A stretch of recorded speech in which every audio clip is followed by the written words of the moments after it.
Paytaxtın Qaradağ rayonunun Umbaki qəsəbəsi yaxınlığında Ceyrankeçməz çayı üzərində yerləşən və keçən il sel sularının dağıtdığı körpünün ətrafında təhlükəli vəziyyət yaranıb.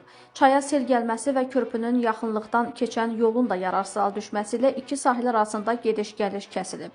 Bəzi sakinlər çayın üzərindən 20-25 metr hündürlükdən keçən boru xətti ilə digər sahilə keçməyə çalışır ki, bu da onların həyatları üçün çox təhlükəlidir.